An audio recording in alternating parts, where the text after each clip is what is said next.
Hello दोस्तों, आप सभी का हमारे यूट्यूब चैनल डीके पाठशाला में स्वागत है। दोस्तों, जैसा कि आपने थंबनेल देख लिया होगा, दोस्तों आज वीडियो हम बात करने वाले हैं जो आपका आरओ एआरओ के एग्जाम होने वाला 27 जुलाई को। उसके लिए दोस्तों जो आपका जीएस का पेपर होता है उसकी क्या रणनीति आपकी होनी चाहिए। क्यों दोस्तों, पहले पता होगा आपको वो जीएस का पेपर 140 अंकों का होता था और साथ में आपका हिंदी का होता था 60 अंकों का। अब लेकिन दोस्तों क्या कर दिया गया, इन दोनों पेपरों को आपका कंबाइन कर दिया गया है। लेकिन दोस्तों क्वेश्चन जो आपके इतने ही पूछे जाएंगे, 140 जीएस से 60 आपका हिंदी से।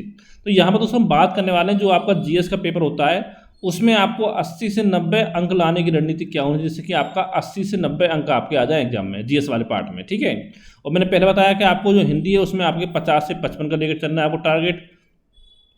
यानी कि अगर दोस्तों आपका 130 से लेकर के अगर 145 के बीच में अगर कोशिश करते हो आप, तो दोस्तों 100% आपका जो प्री एग्जाम है वो आपका क्लियर हो जाएगा। तो हम बात करेंगे आज की वीडियो में कि जो आपका जीएस वाला पार्ट है उसके लिए आपको कैसे तैयारी करनी चाहिए आपको।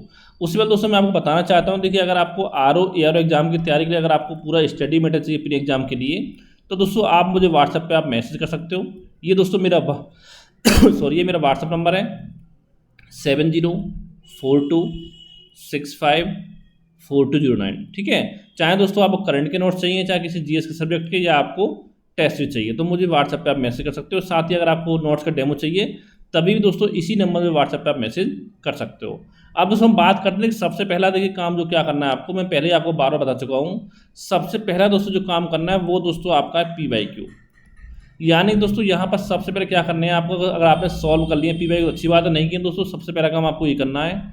एक तो दोस्तों जो आपका आरओ एआरओ के एग्जाम हुए 2013 से लेकर के अभी तक के, 2013 से लेकर के अभी तक के दोस्तों सारे पेपर आपको सॉल्व करने, चाहे प्री का हो चाहे मेंस का हो। और इसके साथ साथ दोस्तों जो आपका यूपी पीसीएस के पेपर हुए हैं प्री के, यानी जब से आपका 2017-18 से 18 से मांग चलो अब तक के 7-8 सालों के आपके हो गए, 7-8 साल के आपके हो गए, तो ये सारे पेपर दोस्तों यहाँ पर आपको सॉल्व करने यूपी पीसीएस प्री के। ठीक है, इसके अलावा दोस्तों जो आपका यूपीपीएससी आयोग है उसने जुलाई 2024 से लेकर के अब तक दोस्तों जितने भी आपके एग्जाम कराए हैं वो सारे एग्जाम में जो भी आपका जीएस का पार्ट है वो आपको यहाँ पर सॉल्व करना है। ठीक है, इतना काम दोस्तों करना है आपको। और दोस्तों इतना मैं यकीन दिलाता हूँ अगर केवल आपने इतना काम कर लिया तो हो सकता है कि कम से कम 7-8 क्वेश्चन आपके एग्जाम में यहाँ से डायरेक्टली आपको मिल जाएँ। तो यहाँ पर दोस्तों एक कोशिश करनी थी कि अगर मान लो इनमें से कोई क्वेश्चन अगर आपके एग्जाम में रिपीट होता है तो दोस्तों वो क्वेश्चन किसी भी कीमत पर आपका एग्जाम में गलत नहीं होना चाहिए, ये चीज़ आपको अच्छे से समझनी होगी। ठीक है, इसके अलावा दोस्तों अगला हम बात करें दोस्तों वो आपका टेस्ट सीरीज में पहले ही आपको बताया कि आपकी टेस्ट सीरीज आपके लिए बहुत ज़्यादा इंपॉर्टेंट है। लेकिन दोस्तों कुछ छात्र क्या सोचते हैं कि पहले हम अपना जीएस तैयार कर लें फिर हम टेस्ट सीरीज सॉल्व करेंगे। तो दोस्तों मैं इतना आपको यकीन दिलाता हूँ कि अगर मान लो जीएस अभी तक आपका कंप्लीट नहीं हुआ 1.5 साल से, तो दोस्तों इतना मान लीजिएगा अगर एग्जाम आपका आज से 10 साल बाद भी होगा तब भी फिर भी जीएस आपको कंप्लीट नहीं हो पाएगा। यानी कि इसलिए अगर आपको टेस्ट सॉल्व करें तो अभी से आपको लगना पड़ेगा। यानी इतना कर सकते हो कि कम से कम 50 क्वेश्चन पर डे आपको टेस्ट सीरीज के सॉल्व करने हैं व्याख्या सहित। और मैंने पहले बताया अगर देखिए ज़्यादा अगर आप नहीं कर सकते हो तो कम से कम ये कोशिश करो कि टेस्ट सीरीज की कम से कम आपको 2000 क्वेश्चन यहाँ पर आपको कम से कम सॉल्व करने। अब सवाल ये आता है कि हम टेस्ट सीरीज कौन सा सॉल्व करें, तो देखिए दोस्तों मैं बताना चाहता हूँ कि हमारा भी एक टेस्ट ग्रुप बना हुआ है जहाँ पर मैंने पहले आपको बताया था कि 100 क्वेश्चन के हमारे ग्रुप में आपको 25 टेस्ट सीरीज प्रोवाइड कराई जाएंगे। टोटल मिलाकर 2500 क्वेश्चन आपको मिलेंगे विद एक्सप्लेन।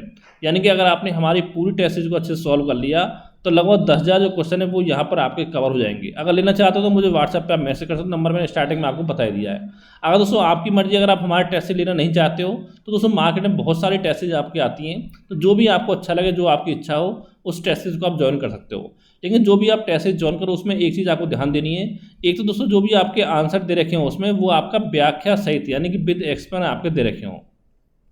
ठीक है, और साथ ही क्वेश्चन की जो क्वालिटी है वो आपकी आरओ एआरओ और यूपी पीसीएस के लेवल की होनी चाहिए। ऐसा नहीं कि आपका एनटीपीसी एसएससी लेवल क्वेश्चन छाप दिए और आप टेस्ट सॉल्व करें, तो ये चीज़ आपको दोनों ध्यान रखनी है। ठीक है, इसका दोस्तों अगला पार्ट आपका आता है 30 नंबर हम बात करें वो दोस्तों आपका आता है करंट अफेयर। क्योंकि दोस्तों पता होगा आपको करंट अफेयर से 20 से लेकर के 25 क्वेश्चन आपके एग्जाम में पूछे जाते हैं, तो दोस्तों इसको आप इग्नोर नहीं कर सकते बिल्कुल भी। यानी कि डेली आप 1 घंटा दीजिए करंट अफेयर को। ठीक है, पहले बात सवाल आता है कि पढ़ना कहाँ से कब तक का, मैं पहले बताया आपको कि 1 जुलाई से लेकर के आपको लगभग 25 या 30 जून तक का जो करंट अफेयर है वो यहाँ पर आपको तैयार करना है। यानी पूरे आपके 12 महीने करंट अफेयर आपका हो गया। लेकिन दोस्तों यहाँ पर एक चीज़ आपको ध्यान देनी है, देखिए जो भी आपका चीज़ रिपीट हो रही है, जैसे मान लो कोई सूचकांक आपका 2024 में अगस्त में आया था और इस बार आपका जून में आ जाता है, तो 2024 वाले को फिर आपको नहीं पढ़ना है, ठीक है। या कोई अवार्ड आपका दिया गया हो 2024 का दिया गया हो, ठीक है, जैसे कि आप ज्ञानपीठ वगैरह हर साल दिए जाते हैं पुरस्कार वगैरह, तो इसमें 2024 का अगस्त सितंबर दिया गया, इस बार जल्दी दे दिया है, तो जो इस साल का पढ़ना है पिछले आपको नहीं पढ़ना है। जैसे दोस्तों आपका बजट है, आप पता हो सरकार बनी थी 2024 में, तो अंतिम बजट आपका जुलाई में आया था 2024 में, तो वो दोस्तों बजट में जो डाटा है वो आपको नहीं पढ़ना है। हाँ, जितनी भी आपकी योजना है बजट की वो आपको पढ़नी है कि कौन सी योजना किससे संबंधित है, और साथ ही जो बजट में पढ़ना है दोस्तों वो आपका 1 फरवरी जो आपका आया था बजट 2025 में, वो बजट यहाँ पर आपको तैयार करना है, ठीक है। इन चीज़ों का आपको ध्यान देना है। अब बात है पढ़ना कहाँ से, तो उसमें पहले आपको बताया कि अगर आप हमारे करंट के ग्रुप में जुड़े हो तो वहाँ पर पूरा करंट का स्टडी मटेरियल आपको मिलेगा। और इतना दोस्तों मैं यकीन दिलाता हूँ आपको कि अगर मान लो आपके एग्जाम में 20 क्वेश्चन एग्जाम में आते हैं करंट अफेयर से, तो अगर सिर्फ आपने हमारे नोट्स को पढ़ लिया अच्छे से, तो 15 क्वेश्चन तो आप एग्जाम में आराम से सही कराओगे। और आपको पता होगा 2-3 क्वेश्चन तो आपके ऐसे आते हैं, चाहे आप 10-20 मैगजीन पढ़ लो, चाहे 20 पढ़ लो, सारे क्वेश्चन फिर भी आप सही नहीं कर पाओगे, ठीक है। अगर आपको हमारे नोट नहीं पढ़ने तो दोस्तों मार्केट में बहुत सारे मैगजीन आपके आते हैं, कोई भी 2 मैगजीन आप पढ़ सकते हो। क्रॉनिकल हो गई, घटना चक्र, घटनासार, उत्कर्ष IAS की कोचिंग की आपकी आती है, ठीक है, और भी आपकी बहुत सारी आती हैं। जो आपकी इच्छा हो कोई 2 मैगजीन आप उसमें से पढ़ सकते हो, लेकिन दोस्तों 2 तो पढ़ना पड़ेगा, एक से आपका काम नहीं चलेगा। अगला दोस्तों हम बात करते हैं कि यहाँ पर कोशिश करनी है करंट अफेयर, अगर आपके 20 क्वेश्चन एग्जाम में आते हैं तो 15 क्वेश्चन कम से कम आपके ऐसे एग्जाम में सही होनी चाहिए 20 में से। अगर 25 से आते हैं तो लगभग 18-19 की कोशिश कम से कम आपको करना चाहिए। फिर दोस्तों अगला बात आपकी आती है करंट के बाद हम बात करें, वो दोस्तों आपका ज्योग्राफी है। और अगर इसमें हम सेंसेक्स को शामिल कर दें तो ये मानो यहाँ पर आपके लगभग 25 क्वेश्चन आपके एग्जाम में पूछे जाते हैं ज्योग्राफी और सेंसेक्स से, ठीक है। तो यहाँ 25 में कम से कम 18 क्वेश्चन जो आपके एग्जाम में वो सही होनी चाहिए। पढ़ना कहाँ से है, मैंने पहले आपको बताया था कि अगर आप हमारे नोट्स पढ़ना चाहते हो तो हमारे नोट्स पढ़ लीजिए, ज्योग्राफी के हमारे नोट्स हो गए, और साथ में हमारी टेस्ट सीरीज। अगर आप इतना कर लोगे तो आपका काम यहाँ पर हो जाएगा। अगर इतना नहीं करना चाहते तो जिस बुक से आप पढ़ाई कर रहे हो उसी से आप पढ़ते रहो, ठीक है।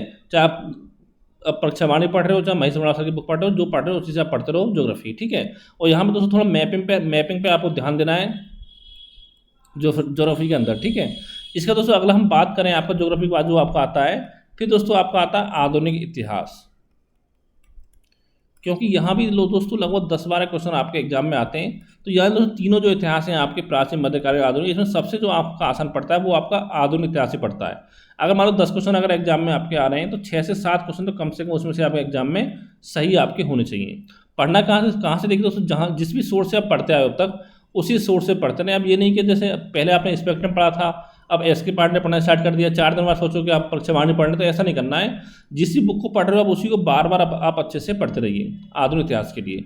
इसका दोस्तों अगला जो आपका आता है वो आपका आता है रीजनिंग, क्योंकि आपको पता होगा रीजनिंग में कितने क्वेश्चन आपके लगभग 10-12 क्वेश्चन आपके एग्जाम में रीजनिंग पूछे जाते हैं। अगर 10 क्वेश्चन अगर एग्जाम में आपके आते हैं तो उसमें से कम 8 क्वेश्चन तो आपके एग्जाम में हर हालत में सही होने चाहिए। तो ज़्यादा डिफिकल्ट क्वेश्चन आपके नहीं आते, लगभग आपको 10 से 12 चैप्टर जो वो आपको पढ़ने हैं।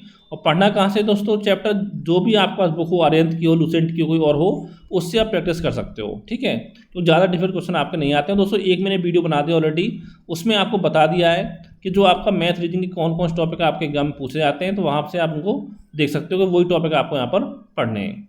अगला दोस्तों पार्ट आपका आता है रीजनिंग के बाद हम बात करते हैं, फिर दोस्तों आपका आता है UP GK, क्योंकि लगभग 12-14 क्वेश्चन जो आपके UP GK से एग्जाम पूछे जाते हैं। 12 क्वेश्चन अगर आपके एग्जाम में आ रहे हैं तो लगभग 10 क्वेश्चन जो वो आपके एग्जाम में सही होने चाहिए UP GK में, ठीक है।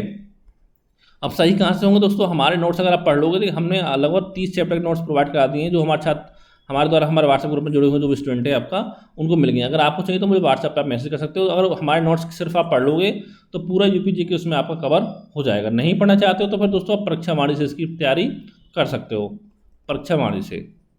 इसका दोस्तों अगला हम बात करें UP GK के बाद दोस्तों फिर आपका आता है पॉलिटी, यानी कि भारतीय राज्य व्यवस्था, इंडियन पॉलिटी। तो यहाँ पर दोस्तों ज़्यादा क्वेश्चन नहीं आ रहा, 7-8 क्वेश्चन आप मान सकते हो एग्जाम पूछे जाते हैं। तो इतना ध्यान देना, अगर आप 8 क्वेश्चन एग्जाम में आ रहे हैं तो कम से कम 8 में 6 क्वेश्चन आप आराम से सॉल्व कर सकते हो, अगर थोड़ी सी मेहनत आप कर लो। क्योंकि पता हो देखिए दोस्तों यहाँ पे क्वेश्चन कहाँ से बनते हैं, आपके आर्टिकल हो गए, अनुसूचियाँ हो गई, संविधान के भाग, संविधान के स्रोत, सब भारत का संवैधानिक विकास आपका हो गया, ठीक है।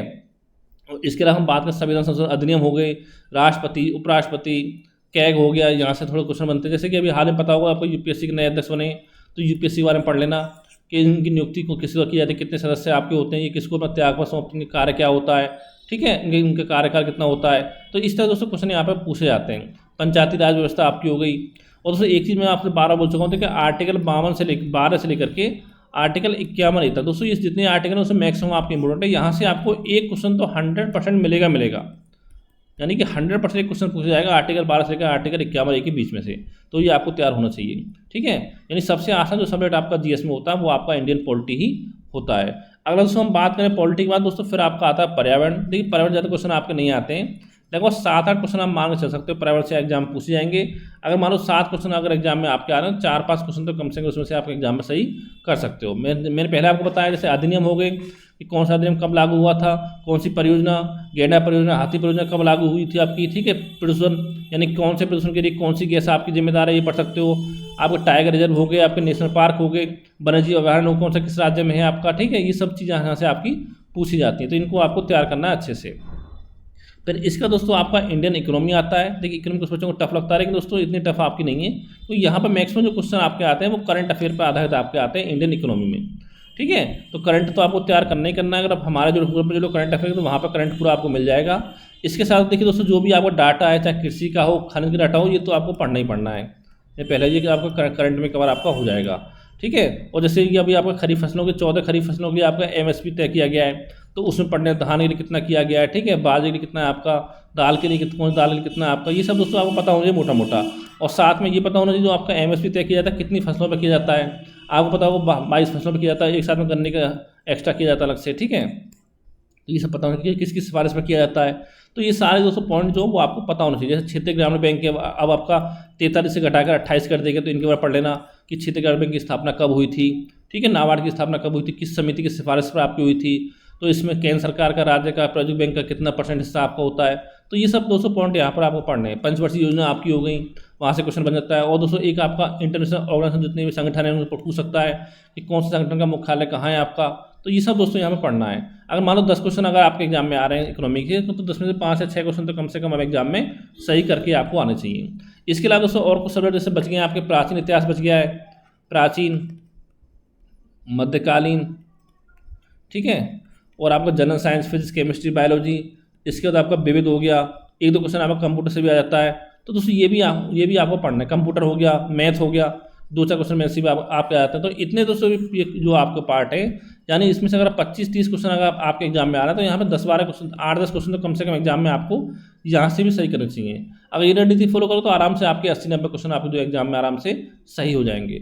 और साथ ही दोस्तों मैं बताना चाहूँगा कि आप कोशिश करिए कम से कम दिन में आपको 10 घंटे की स्टडी करनी है। अगर आपको एग्जाम निकालना है तो दोस्तों ज़्यादा समय नहीं बचा, 58 दिन का समय आपके पास बचा हुआ लगभग।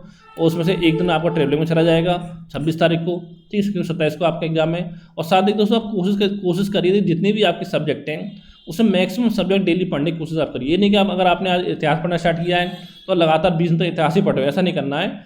1-1 घंटा 1.5 घंटा टाइम आपको जितना मिले उसमें से कम 4-5 सब्जेक्ट तो डेली आप पढ़िए। जैसे दोस्तों आज मान लो आपने छोटे सब्जेक्ट बात करने से आज आपने यूपीजी के पढ़ लिया, तो यूपीजी जी के ऐसा नहीं कि आप 1 घंटा पढ़ रहे हो, तो इसको डेली नहीं पढ़ना आपको। सप्ताह में 3 दिन पढ़ सकते हो, 4 दिन पढ़ सकते हो आप, ठीक है। यूपीजी के को एक दिन आप कृषि पढ़ सकते हो, एक दिन आप जनगणना पढ़ सकते हो, एक दिन आप 1 या 2 दिन रीजनिंग पढ़ सकते हो, एक दिन मैथ पढ़ सकते हो। इस तरह से आपको पढ़ना है। और जो तो आपके बड़ी सब्जेक्ट जैसे कि आपका इतिहास हो गया और साथ में आपका भूगोल होगा, ये 2 सब्जेक्ट आपके ऐसे हैं, इनको आप डेली पढ़िए कम से कम 1 घंटा, ठीक है। करंट अफेयर डेली पढ़िए घंटा, टेस्ट सीरीज आप डेली लगाइए। और जो आपका हिंदी है उसको आप डेली पढ़िए कम से कम 1 घंटा। अगर हिंदी कम जो ज़्यादा टाइम दे सकते हो, हिंदी अगर सही है तो आप थोड़ा टाइम कम दे सकते हो, रिविजन कर सकते हो आधे पौन घंटे में, ठीक है। इस तरह से आपको करना है। अगर दोस्तों इसके अलावा कोई आपका मन में डाउट हो, सवाल हो, तो मुझे व्हाट्सएप पर भी आप मैसेज करके पूछ सकते हो। ये मेरा व्हाट्सएप नंबर है 7042654209। Thank you for watching.